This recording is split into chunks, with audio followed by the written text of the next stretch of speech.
Boa noite, queridos. Que a graça e a paz de Cristo seja com todos. E bom tê-los aqui para a gente começar o nosso curso de discipulado, né? Eu estarei disponibilizando para vocês também no YouTube o vídeo. Então, de forma que se alguém perder alguma aula, pode depois assisti-la com calma, né? Eu só peço a vocês, especialmente os que estão fazendo o curso com vistas a serem recebidos na membresia da nossa igreja, que não percam, evitem perder alguma aula. Se perder alguma aula, tiver alguma dúvida, então aí vai ter a aula lá no YouTube para você poder tirar suas dúvidas, né? Mas se você perder alguma aula e tiver alguma dúvida, pode me procurar, estarei à sua disposição para a gente poder seguir juntos aí. É importante que você faça todo o curso. Ao todo serão 33 lições, ou 34, né? Talvez nós vamos conseguir reduzir aí, algum dia nós vamos fazer 2 lições, né, para poder ganhar um pouco de tempo, mas de forma que você esteja se planejando aí para esse ano, o ano todo, estarmos aqui juntos, fazendo a nossa aula, né, sobre a confissão de fé de Westminster, né? Eu vou usar como base, texto básico, a nossa confissão de fé, para que você possa conhecer a doutrina da nossa igreja, o ensinamento da igreja presbiteriana, no que nós cremos, e assim então você possa desenvolver mais amor pela nossa igreja e tomar a decisão, é aqui mesmo que eu vou ficar, é nessa igreja que eu quero participar, é dessa igreja que eu quero ser membro. Então, esse é o nosso objetivo, tá bom? Vamos orar. Senhor Deus e Pai, quero agradecer ao Senhor por começarmos mais uma classe de discipulado, esses irmãos queridos aqui conosco, se achegando, ó Deus, para a Tua igreja e professando a sua fé em Cristo Jesus. Ó Deus, eu quero te agradecer pela bendita oportunidade de estar com eles aqui. Segura as nossas mãos, ó Pai. Guie-nos na Tua palavra. Precisamos de Ti. Em nome de Jesus nós oramos. Amém. Então vamos lá, vamos conhecer um pouquinho a nossa confissão de fé, essa breve introdução, e já vamos direto para a primeira lição, para o primeiro capítulo. Então, um pouco da história da nossa igreja, né? Uma das características das igrejas reformadas, o que marca uma igreja como igreja reformada? É, inclusive, a prática das confissões de fé e dos catecismos. Todas as igrejas reformadas, elas têm uma confissão de fé baseada nas Escrituras, e também tem catecismos, que eu tenho estudado com vocês aqui na escola dominical, na classe dos adultos, um catecismo maior, né? Amanhã nós terminaremos a pergunta 108 e começaremos a 109 do catecismo maior. O catecismo em forma de perguntas e respostas, expressando a nossa fé. São auxílios para entendermos as Escrituras. Uma confissão de fé, um catecismo, ele é apenas um instrumento ajudando-nos a compreender as Escrituras. Eles não substituem as Escrituras, eles não são mais importantes que as Escrituras, mas eles lançam luz, nos ajudam a entender a doutrina da palavra de Deus. Pense numa lanterna. O que é mais importante quando você está no escuro? A luz da lanterna ou a lanterna? A luz, né? Mas só que a luz ela é gerada ali dentro daquele recipiente com pilhas. Então a lanterna é o instrumento que gera a luz. Né? No caso, a confissão de fé ela não gera as Escrituras. É o contrário, são as Escrituras que geram a confissão de fé. Mas ela é só um invólucro, ela é só um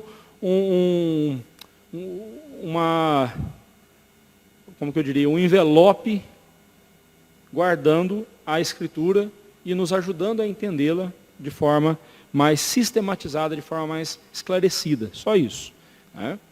Quando nós estudamos a confissão de fé ou os catecismos, nós estamos estudando a Escritura Sagrada. Não estamos estudando ideias dos homens. Estamos nos debruçando sobre o texto sagrado. Essa é a razão de ser de uma confissão de fé. Né? Uma igreja que quer ser identificada como igreja reformada deve mostrar zelo pela palavra de Deus e pela sua pregação fiel. A história da igreja cristã é repleta de momentos em que a igreja teve que defender a sua fé.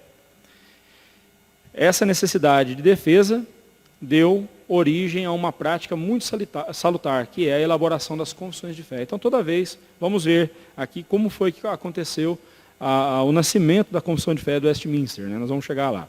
Tal prática, esses tratados bíblicos, né, e teológicos que expressam a fé de um grupo ou de uma igreja, né, tal prática é ordenada pela própria Escritura, lá em 1 Pedro. E você vai ver que a nossa apostila ela é bem indutiva. Né? Haverá bastante momentos aí, bastante textos que você deve ler, interpretar ou apenas completar, como é esse caso aqui de 1 Pedro 3,15. Abra sua Bíblia lá e depois em casa você vai completar essa lição com calma. Agora que nós só vamos ler o texto e vamos comentar, em casa você faz a lição, você vai rever essa lição em casa, completando os textos bíblicos. 1 Pedro 3,15, o que diz lá?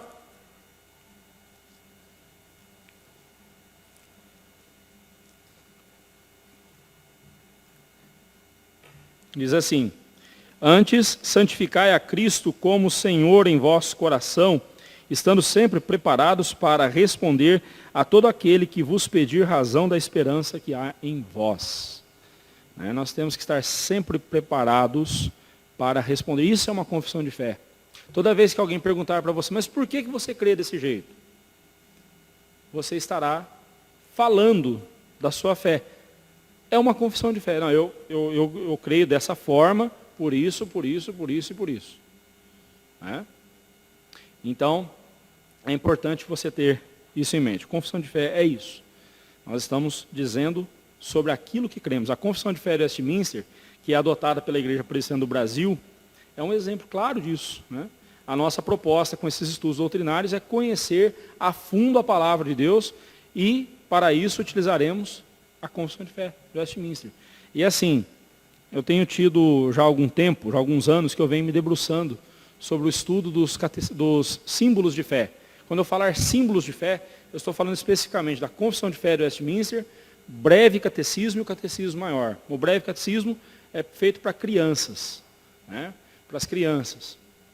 E são 106 perguntas feitas para as crianças. Né? Por exemplo, a primeira lá diz assim: qual é o fim principal do homem? Né? Ou para que Deus te criou? Né? E a resposta: o fim principal do homem é glorificar a Deus e gozá-lo para sempre. Ou seja, ter todo o nosso prazer e alegria em Deus e viver para a glória de Deus. Então, em forma de pergunta e resposta, e temos também o catecismo maior, que aí no caso é para os adultos. São 196 perguntas dirigidas aos adultos. Né? Eu estou estudando com vocês aos domingos, já estamos indo para 109. Né? Ainda vai mais uns 3 anos ainda para a gente, 2, 3 anos para a gente terminar o estudo do catecismo maior. Mas é diferente aqui da nossa confissão de fé, que eu tenho que fazer pelo menos um ponto com vocês por noite. Né? Então eu preciso de pelo menos 33 lições com vocês, 33 sábados aqui com vocês. Ok?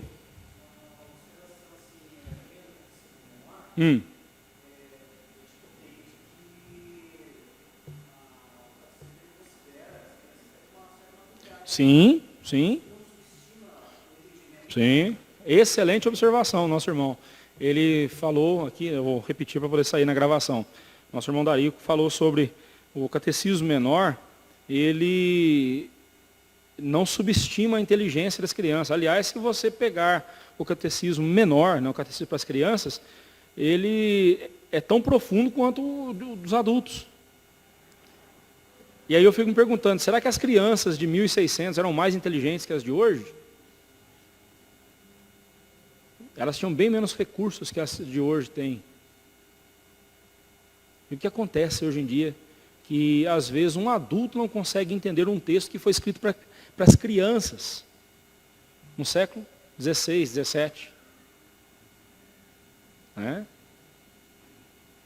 A arrogância é a grande inimiga da aprendizagem.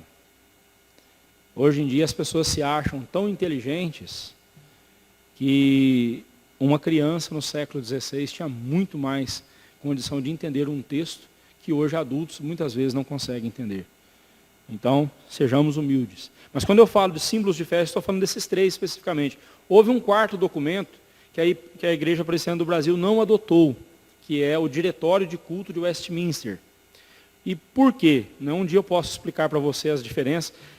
O Diretório de Culto de Westminster, ele era muito... ele tinha algumas particularidades que dizia respeito à Igreja da Inglaterra, que não tem nada a ver com a nossa realidade aqui. Porém, os princípios de culto, né? O que é um princípio? É uma coisa que tanto vale na Inglaterra quanto vale no Brasil e vale em qualquer lugar. Esses princípios foram mantidos. Se você pegar a Constituição da nossa igreja, né, o nosso código de disciplina, nós temos também um código um manual litúrgico. Né?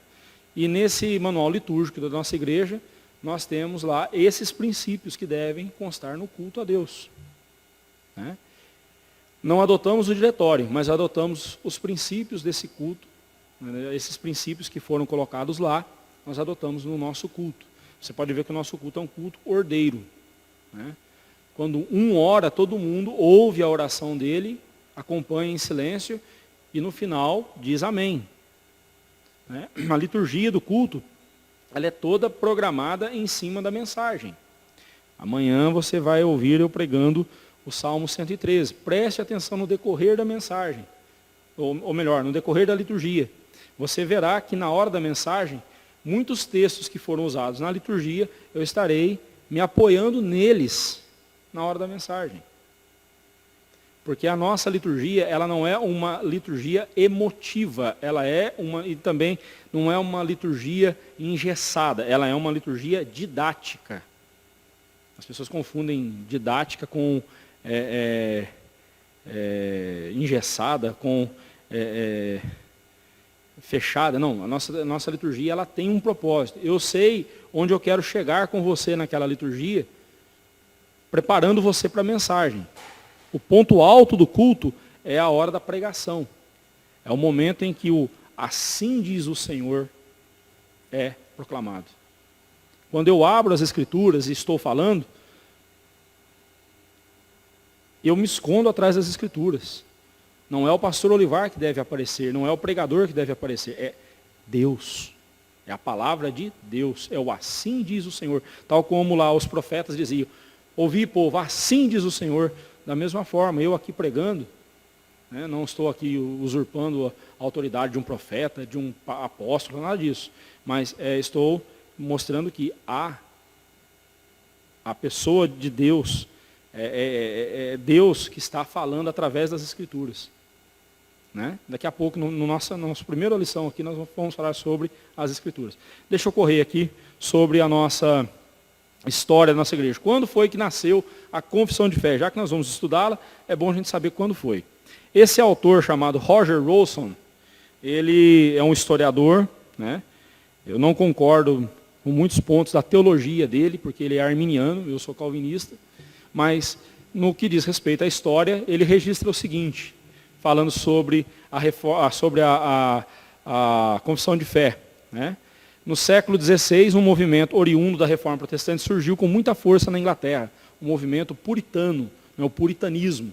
Na Igreja Presbiteriana, na sua origem, ela é puritana.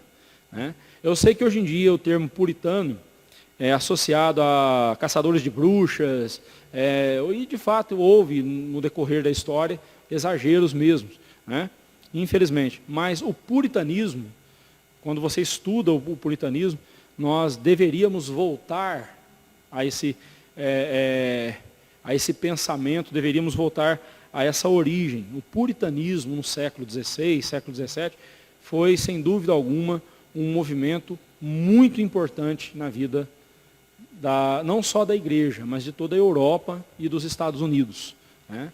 Mas vamos lá, vamos seguindo em frente. Então, Roger Olson ele diz o seguinte: uma das marcas registradas da teologia puritana era o ideal de uma igreja pura.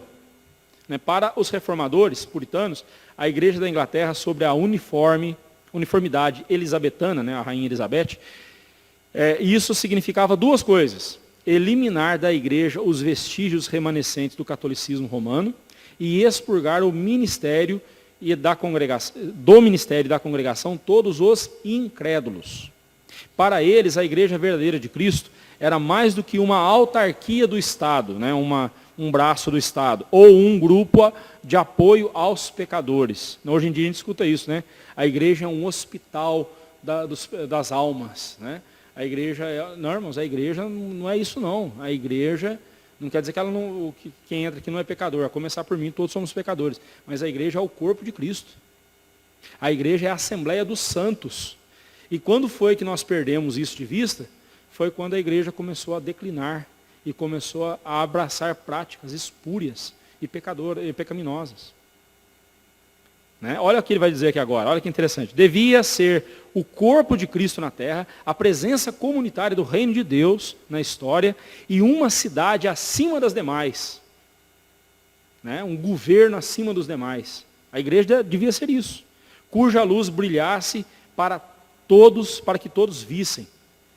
Por isso, precisava ser composta de verdadeiros santos de Deus, demonstrar crenças corretas, vidas puras e líderes com essas qualidades.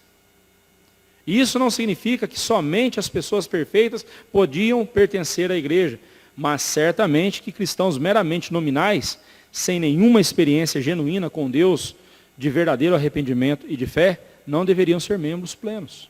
Olha só, traduzindo isso em miúdos. O ímpio poderia participar da igreja. Ele poderia entrar na igreja. Mas aqui na igreja, quem manda não é o Estado. Naquele tempo era o Estado que interferia. Não, aqui não. Aqui quem manda é a palavra de Deus. Se o ímpio entrar no nosso culto, ele precisa saber o seguinte: ele não está adorando a Deus, ainda que ele cante as músicas projetadas no retroprojetor, ainda que ele diga amém nas orações, ainda que ele se sinta bem no nosso meio. Mas ele precisa entender o seguinte: se ele não é convertido a Cristo Jesus, ele não é membro da igreja, ele não é parte da igreja. Ele é apenas um visitante, é apenas um que está assistindo ao culto, mas não está prestando um culto a Deus. Ah, pastor, mas se fizer assim, ninguém mais volta na igreja. Mas essa é a questão. Mas os que ficam por convicção, ficam por arrependimento e conversão verdadeira, e entendem que aqui não é um clube, aqui é o corpo de Cristo, a Assembleia dos Santos reunida para adorar a Deus. Se todos os crentes da nossa igreja tivessem essa concepção, tivessem essa ideia, irmãos, os nossos cultos seriam ainda mais bíblicos, seriam ainda mais vigorosos, porque exaltariam unicamente a pessoa de Jesus. Né? Mas não. Hoje em dia, nós temos uma aberração chamada culto evangelístico. Quem é o foco no culto evangelístico? Vamos fazer um culto evangelístico aqui, irmãos. Vamos evangelizar as pessoas. Um culto evangelístico. Quem é o foco do culto? O homem. Não, vamos colocar uns balões aqui para ficar bem alegre, colocar umas faixas coloridas, uma música bem legal, um gelo seco saindo aqui, uma fumacinha, né? Para ficar bem legal para as pessoas, para eles se sentirem bem à vontade. E aí a mensagem, aquela mensagem bem Jesus te ama, Jesus é amor, né? Bem melosa mesmo, aquela mensagem bem melequenta mesmo, né? Quem é o foco? Os pecadores. Culto foi para Deus? Não. Veja bem, nós temos que entender que atividade evangelística é uma coisa e culto é outra. Atividade evangelística, nós podemos e temos aqui na nossa igreja grupo de irmãos que saem para pregar o evangelho nas ruas, nas praças públicas. Talvez vocês até já tenham visto alguns deles pregando lá, parecendo um bando de louco pregando, né? E de vez em quando eu vou lá com eles também, pregando o evangelho, e o evangelho puro mesmo, naquele que confronta o pecador, não é brincadeira não. Sem teatro, sem música, sem nada, é só a Bíblia na mão, o gogó aberto e pregando a palavra de Deus. Atividade evangelística é uma coisa. E eu não sou contra isso não. Vamos fazer uma apresentação de música sacra, né? E eu gosto muito de música, sou músico, gosto de música. Vamos fazer uma apresentação de música sacra. Não há problema algum nisso. Devemos fazer. Mas culto é culto. Culto não é evangelístico. Ah, mas e se alguém se converter durante a mensagem? Glória a Deus por isso. Ele entendeu que o foco não é ele, o foco é Deus. A pregação da palavra, o culto, tem que ser dirigido para Deus. E quando a pregação estiver acontecendo, Deus está falando com os corações. E o que Ele quiser fazer com cada um, esse aí é o problema dele. Mas o culto é para Deus. O foco tem que ser... É isso que os puritanos queriam. Uma igreja que fosse administrada por líderes comprometidos com a palavra de Deus, que não tivesse a interferência do Estado,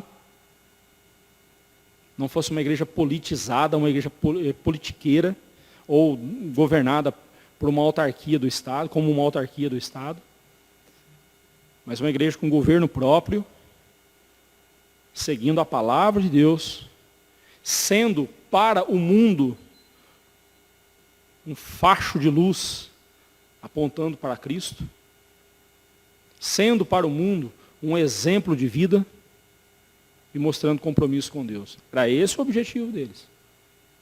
Esse era o objetivo deles. E há hoje no nosso país, na nossa igreja, a Igreja Presbiteriana, um grupo que tem sido jocosamente chamado de neopuritanos, né? Que a bem da verdade são presbiterianos confessionais. Eu me identifico com esse grupo, eu faço parte desse grupo. E sou muito feliz por ter irmãos que zelam pela pureza da palavra de Deus, pela pureza das Escrituras, por um culto bíblico. Sou muito grato a Deus por andar com esses irmãos. Mas os puritanos de hoje em dia, né, esse grupo chamado puritanos, bem na verdade são confessionais. Quando alguém fala assim, então você é puritano? Não, eu sou confessional. Mas se por confessional você acha que eu sou puritano, então eu só tenho dó dos puritanos. Porque para mim é uma honra ser chamado de puritanos. Agora para eles eu não sei se é uma honra me ter como parte do grupo deles. É outra história, né? Mas somos confessionais. Eu lembro que quando eu estava na situação do Alex, estava sendo examinado, estava sendo examinado para ser licenciado, já tinha terminado o seminário e tudo mais, aí eu ia para a licenciatura. E um colega na época era um pastor, agora eu posso chamar de colega, mas na época um pastor lá no presbitério fez essa pergunta. Como você se define? E eu falei assim, eu me defino como um cristão, um presbiteriano confessional. Nunca ouvi falar disso. Sério, irmão? O senhor nunca ouviu falar o termo confessional? Nunca ouvi falar disso. Que grupo é esse? Isso é o grupo que segue a Confissão de Fé de Westminster, a qual nós juramos no dia da nossa ordenação ensinar e seguir. Ah, tá. Agora eu entendi. É que eu nunca tinha ouvido dessa forma. Tal. Vamos lá. Então, voltando aí para o nosso texto, né? Se esse posicionamento nos parece muito radical, é porque com certeza nós estamos para lá de medíocres, né? Nós estamos acostumados com a mediocridade e infelizmente a igreja hoje em dia tem perdido muito disso, né? Infelizmente. Vamos recuperar isso, irmãos. Vamos recuperar essa herança, né? Naqueles tempos a igreja da Inglaterra, que era a igreja anglicana até hoje, né? Era não só totalmente independente da igreja de Roma, como também oposta à igreja de Roma. também na questão governamental, né? As assembleias, para tratar dos assuntos políticos e religiosos, eram o que se chama de assembleias mistas. Então era comum você ver assuntos eclesiásticos sendo tratados por parlamentares que não eram nem membros da igreja, né? Políticos que nem eram. É um absurdo isso. Como podem os ímpios dizer como a igreja tem que agir? Por exemplo, na Alemanha, o pastor é um funcionário público. A igreja luterana, ela é mantida pelo Estado. O pastor, ele presta concurso e ele se torna um funcionário público. Ele é pago pelo governo. Um pastor luterano. Porém, ele só pode pregar aquilo que o governo manda. Se ele dar um passo fora, está demitido. Isso para mim não é igreja, né? Infelizmente, Lutero reviraria na cova se ele visse o que estão fazendo com a igreja que ele deixou, né? Então, aí os puritanos não admitiam esse tipo de situação. E então, em introdução à edição portuguesa da Confissão de Fé de Westminster, o reverendo Cláudio Marra, ele faz o seguinte comentário: é notável a notável e histórica Assembleia dos Teólogos, teólogos sábios e eruditos, foi convocada no dia 12 de junho de 1643 pelo Parlamento da Igreja para estabelecer a doutrina da Igreja em oposição ao arminianismo, para discutir também o governo e a liturgia da Igreja e para defender o ensino da Igreja anglicana. A primeira, vamos lá, explicar o que aconteceu. Então, levantou esse grupo os puritanos, né, que eles queriam fazer uma reforma na igreja anglicana. E muitos deles queriam instalar o presbiterianismo. Veja bem, presbiterianismo não é religião. Presbiterianismo é sistema de governo. A nossa religião é cristã. Nós somos cristãos reformados. E o nosso sistema de governo é presbiteriano. Tá? O presbiterianismo é um sistema de governo. Assim, por exemplo, a Assembleia de Deus, a religião deles, eles são cristãos, pentecostais. Mas o sistema de governo deles é misto, é congregacional e presbiteriano também, porque eles têm presbíteros lá. Oi? Episcopal também, algumas, né? Porque algumas linhas da Assembleia de Deus tem lá o pastor presidente, que funciona como se fosse um bispo, né? Então, lembra disso também. Temos o outro sistema de governo, que é o episcopal, né? Que é praticado, por exemplo, pela igreja metodista, pela igreja católica, né? É um sistema de governo.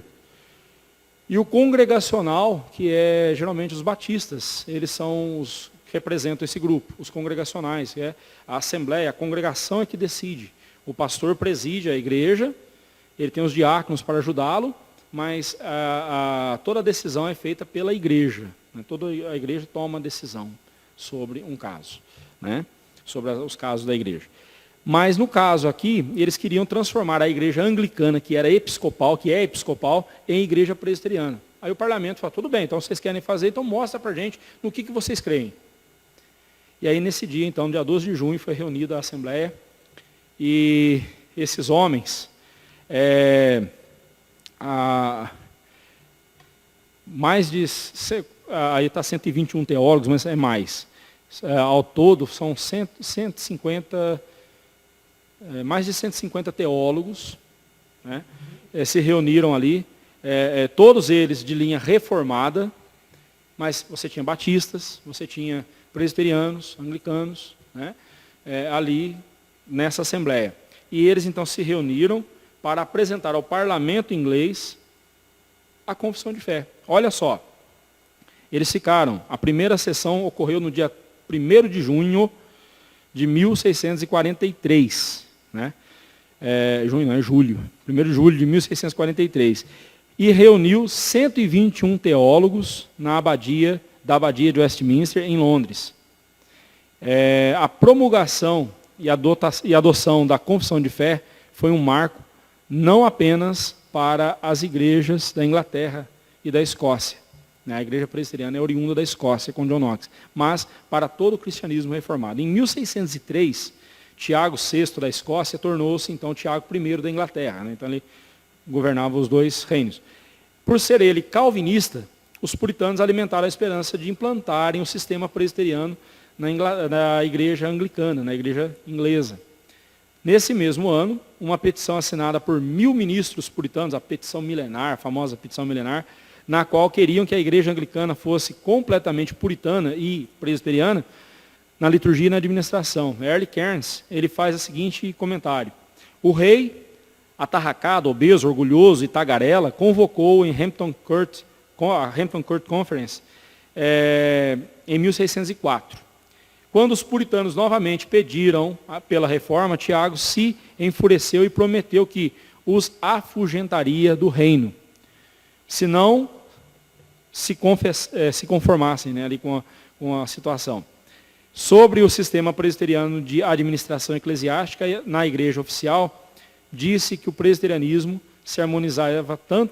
com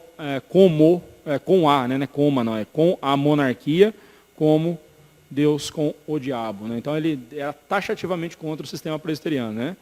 O rei Tiago I. A famosa tradução da Bíblia, a King James Version, né, ela surgiu porque Tiago ordenou que uma nova tradução da Bíblia fosse feita. As discordâncias entre Tiago e os puritanos foram para além das questões envolvendo a forma de governo eclesiástico, no caso a presbiteriana e a episcopal. Havia questões políticas também. Tiago tinha total controle, porque os Tudors, na família dos Tudors, inventaram um sistema extra-legal que lhe conferia esse controle. Uma luta se travou por causa da disputa entre o parlamentarismo e da monarquia. Hoje no Brasil está aí, né? O presidencialismo e a proposta aí daquele sujeito lá, o Rodrigo Maia, para fazer um parlamentarismo, né, brando, né? Ai, meu Deus. O rei era um soberano instituído por Deus, ou o povo, por meio do parlamento, poderia escolher o seu rei. E aí? O sistema presbiteriano, ele é democrático representativo. Você escolhe os seus líderes. Né? Aqui na igreja mesmo, vai haver um momento que você vai participar da eleição para presbíteros, para diáconos, pastor. A igreja escolhe os seus líderes. Ela escolhe os seus representantes. O conselho da igreja, composto pelos presbíteros e o pastor, embora a gente use a palavra representantes da igreja, mas nós somos mais do que isso. Nós não estamos aqui defendendo os interesses da igreja. Nós defendemos os interesses da igreja quando os interesses da igreja são os de Cristo. O nosso objetivo aqui é governar a igreja, cuidar da igreja, pastorear a igreja de acordo com a vontade de Deus. Né? Então, você vai escolher o seu presbítero, os presbíteros, vai escolher os diáconos, o pastor, tudo vai ter seu devido tempo, você vai escolher. A igreja é quem elege. Né? Nós entendemos assim, Deus, através da igreja, mostra quem Ele quer como presbítero, como diácono, como pastor de uma determinada igreja. Nós entendemos dessa forma. Né? Sim?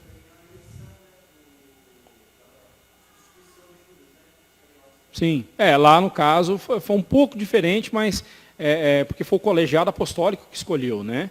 Mas aí você tem lá a instituição dos diáconos, você já vê que eles trouxeram a questão para os apóstolos disseram para a igreja, escolher entre vós 7 homens cheios do Espírito Santo, de sabedoria, né? e de boa reputação.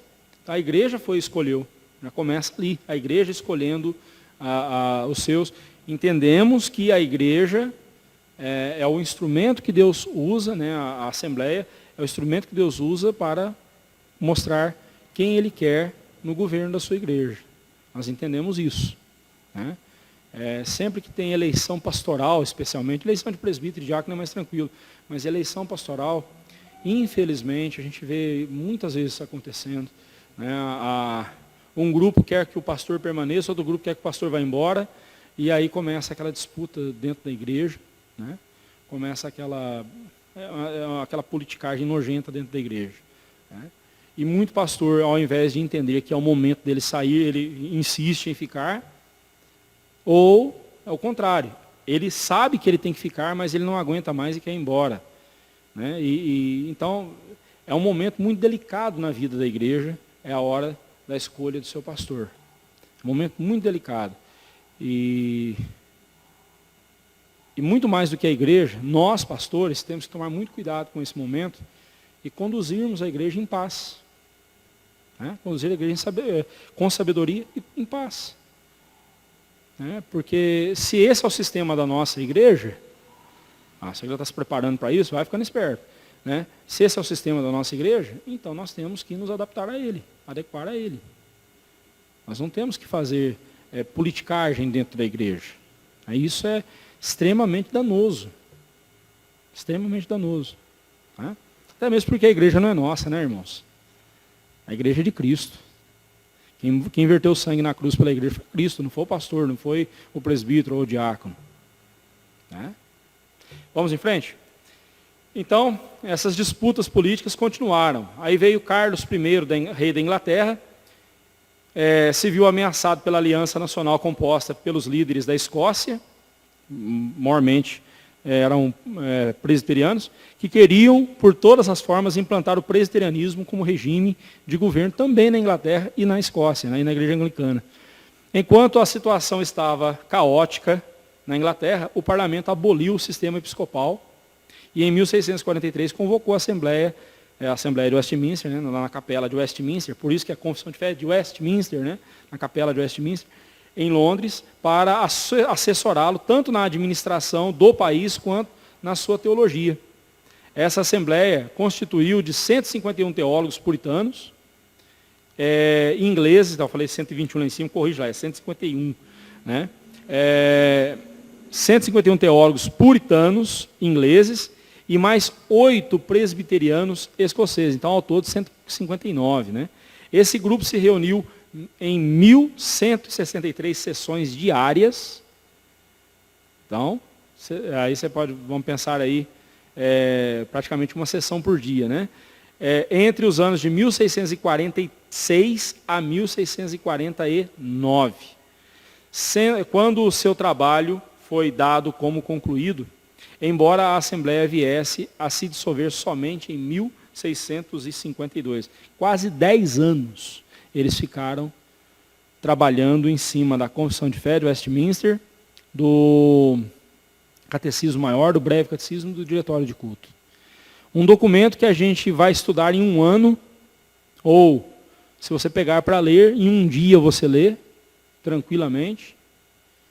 Eles levaram quase 10 anos para fazer. Um dia desses, um irmão aqui da igreja, não vamos citar nomes, um irmão aqui da igreja chegou para mim e disse assim: pastor, eu tenho tantos anos de igreja, mas é a primeira vez que eu estou estudando Catecismo Maior. Nunca estudei isso. Uma outra pessoa falou para mim: pastor, eu nunca tinha ouvido falar disso. E olha que eu sou presbiteriano de berço. Triste, né, irmãos? Triste. Bem, vamos lá então. Como nós devemos olhar... não, eu pulei aqui, desceu a página antes do momento aqui. A CFW, né? Vou falar CFW aqui para frente para ficar mais fácil. Confissão de Fé de Westminster, CFW, CMW, Catecismo Maior de Westminster, CWB, CBW, BCW, Breve Catecismo de Westminster. Então, só para ficar mais fácil para a gente aí. Então, a CFW foi a obra mais importante que essa Assembleia produziu, juntamente com o Breve Catecismo e o Catecismo Maior. A CFW veio a ser concluída em 1646, enquanto que os catecismos só foram concluídos em 1647. Os catecismos são perguntas e respostas com propósito de discipular crianças, no caso do BCW, e adultos, no caso do Catecismo Maior. Estou aproveitando para fazer umas correções ortográficas aqui na apostila. Em 1647, a Escócia adotou como sua confissão de fé, e em 1647 foi a vez também dos ingleses adotá-la. O prefácio da edição brasileira da Confissão de Fé de Westminster, o reverendo Cláudio Marra, ele faz o seguinte comentário: a igreja presbiteriana é confessional, identifica-se pela aceitação e defesa de seus símbolos de fé.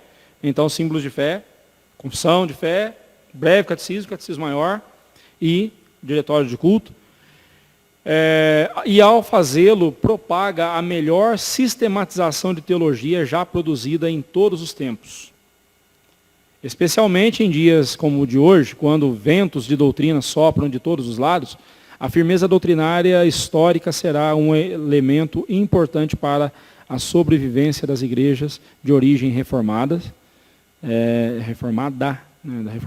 origem reformada, e, melhor ainda, será também a contribuição delas para grupos novos que vão surgindo sem o mesmo embasamento na palavra de Deus. Nossa regra única e infalível de fé e prática. Sistematização da doutrina. Deixa eu explicar isso para você. Eu, por exemplo, lá no seminário, aqui em São José dos Campos, no CETEVAP, eu sou também professor de teologia sistemática. O que é sistemática?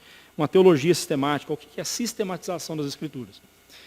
A Bíblia, ela é uma biblioteca, ela tem 66 livros. Se você tiver uma biblioteca com 66 livros, você tem uma boa biblioteca na sua casa. Né? Mas você, quando organiza uma biblioteca, você organiza por assunto. Então, se você você vai numa biblioteca, você procura um livro de matemática.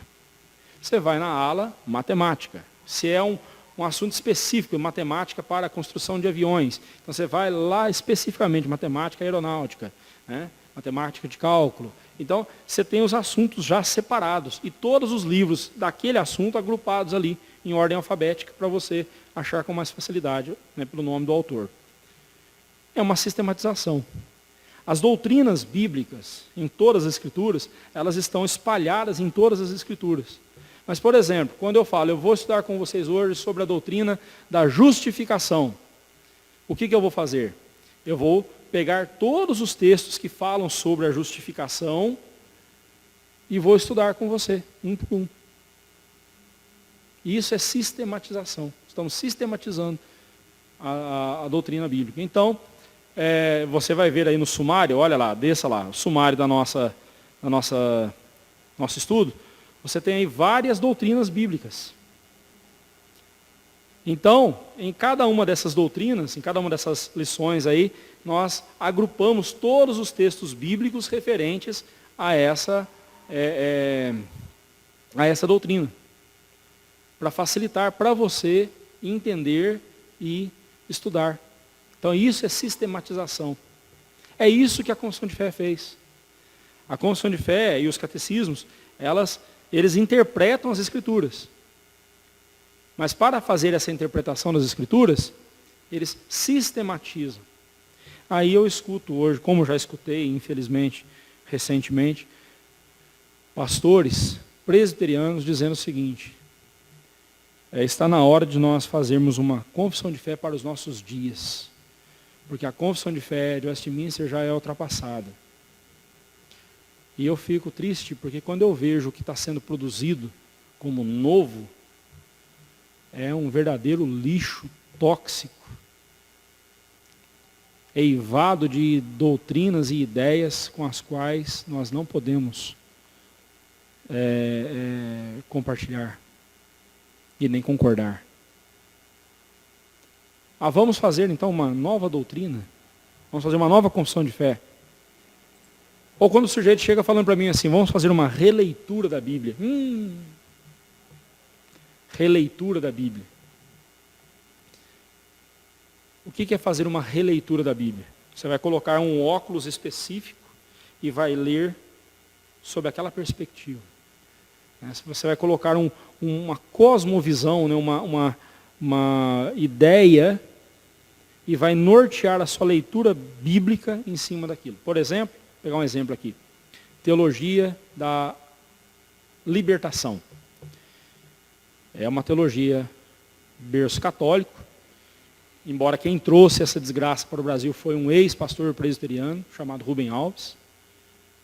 É triste, né? Lá nos idos de 1960 e lá alguma coisa, ele escreve a tese de doutorado dele sobre as ideias da teologia da libertação. A Igreja Católica veio, puxou para si. com as comunidades, as SEBs, as comunidades eclesiais de base da Igreja Católica. Então eles desenvolvem uma teologia voltada para os pobres, daí o nome Teologia da Libertação, uma teologia voltada para os pobres. Então eles destacavam nas Escrituras todas as passagens que falavam sobre os pobres, e como os pobres devem ser tratados, como Deus vê os pobres, e então o Evangelho se tornou uma ideologia política. E não precisa nem dizer que com isso nasce, com a junção das comunidades eclesiais de base e a USP, nasce o PT. Não precisa nem dizer isso, né? Mas vou dizer. Nasce o PT e outras encrencas socialistas aí. Mas no seio evangélico, no meio dos evangélicos, também temos uma teologia da libertação evangélica, que é a famosa TMI, ou Teologia da Missão Integral. Perdão da palavra, mesmo lixo com outro nome. Por quê? Porque fizeram uma releitura das Escrituras. Então nós devemos tomar muito cuidado com isso. Quando alguém propõe, nós temos que fazer uma nova confissão de fé, não estou dizendo que a confissão de fé de Westminster é infalível, mas o teor teológico e doutrinário dela ainda é insuperável. Em 1689, isso mesmo, 1689, os batistas reformados, calvinistas, foram fazer, embora batista reformado é meio esquisito falar, não tem nada, é a mesma coisa, são termos excludentes, mas eu prefiro o termo batistas calvinistas. Os batistas calvinistas, eles fizeram uma confissão de fé. Tem até uma brincadeira, né, que eles fizeram um Ctrl-C, Ctrl-V da Confissão de Fé de Westminster. Tanto é que se você comparar a Confissão de Fé de Westminster com a Confissão de Fé Batista de 1689, você vai ver, elas são idênticas. Só vão diferir na questão do batismo. Óbvio. Mas no restante são idênticas. Idênticas. Há um livro que você pode adquirir, quando você estiver sobrando um dinheirinho, em vez de gastar lá no McDonald's, vai lá e economiza e compra esse livro. A Harmonia das Confissões de Fé, de Joel Albique, da editora da editora Cultura Cristã, a nossa editora. As harmonias das confissões de fé. Fantástico livro, né? Vale a pena você tê-lo na sua biblioteca, você ter esse livro e você vai fazer uma comparação. É um estudo comparado às confissões de fé. No momento, se você quiser economizar um pouco, você pode baixar gratuitamente no seu celular um aplicativo chamado Confé. C-O-N-F-E. Confé. Né? Vai ter uma tulipinha, né? Uma florzinha lá como ícone, uma tulipinha vermelha. Eu não tenho como mostrar porque está no meu celular. Ele está sendo usado o celular agora para gravar a aula.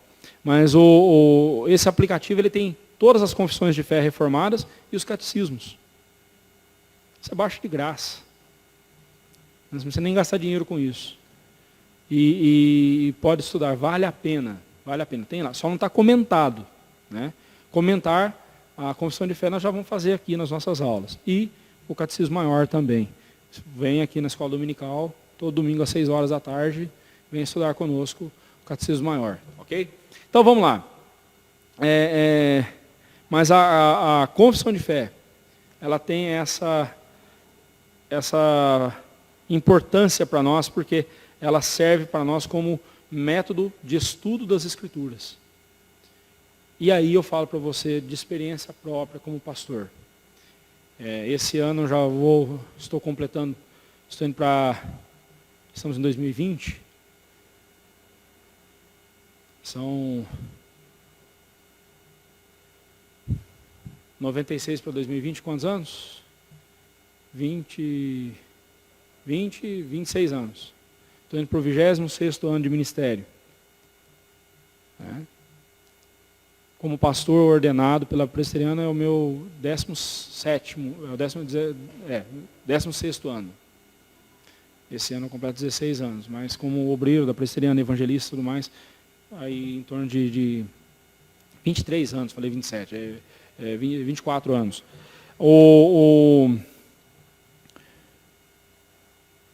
No começo do meu ministério, eu não valorizei, eu não estudava, eu não ensinava para a igreja os símbolos de fé, e eu me arrependo amargamente disso.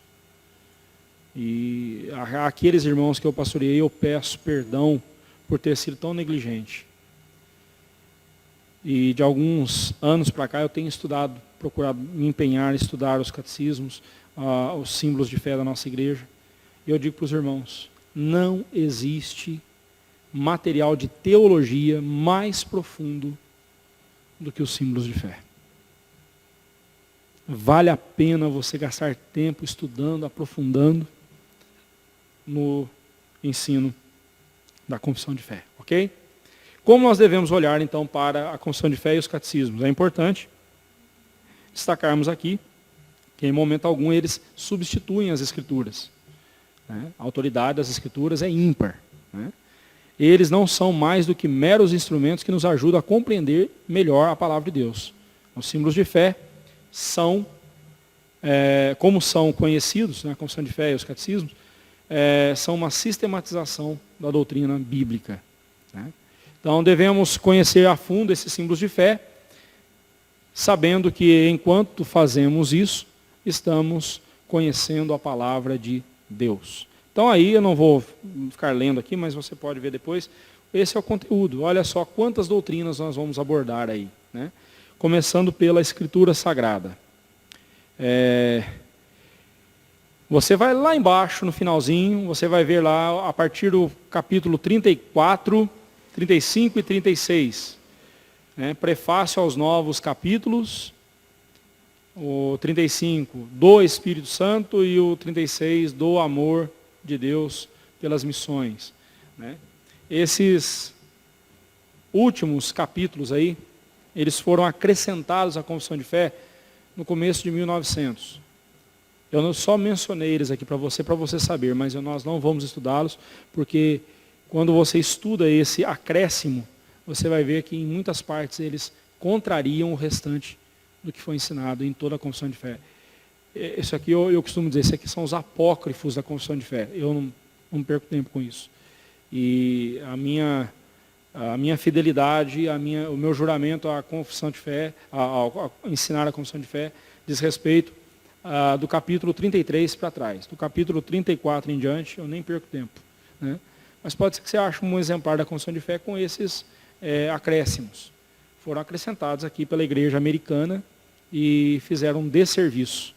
É o típico exemplo das releituras, né, da Bíblia. Oi? Não. Temos no exemplar nosso da confissão de fé a título de história, mas nós já vi muito pastor defender que temos que adotar, mas quando você estuda a fundo esses capítulos ali, você vai ver que, por exemplo, o que fala sobre o Espírito Santo, eles falam, mas sobre o Espírito Santo e sobre missões. A confissão de fé não fala nada sobre isso. Como não? Vamos estudar aqui a confissão de fé, você vai ver o tempo todo ela está falando sobre a pessoa do Espírito Santo. É verdade que não tem um capítulo específico sobre o Espírito Santo, como temos na pessoa de Jesus, a pessoa de Deus Pai. Mas a pessoa do Espírito Santo está o tempo todo. É o que mais falamos quando estudamos a confissão de fé, é a pessoa do Espírito Santo. E quando se fala sobre a questão da evangelização também, né? Nós veremos isso. Queridos, meu plano era fazer pelo menos o capítulo 1, mas hoje aqui eu fiquei só na introdução com vocês. Podemos ir em frente? Vocês aguentam mais 1 hora? Pode ser? Então vamos dar 5 minutinhos para você tomar uma água, dar uma esticada aí nas canelas aí, dar uma espreguiçada, e 5 minutinhos nós voltamos, tá bom? Capítulo 1, vamos pegar quente, tá joia?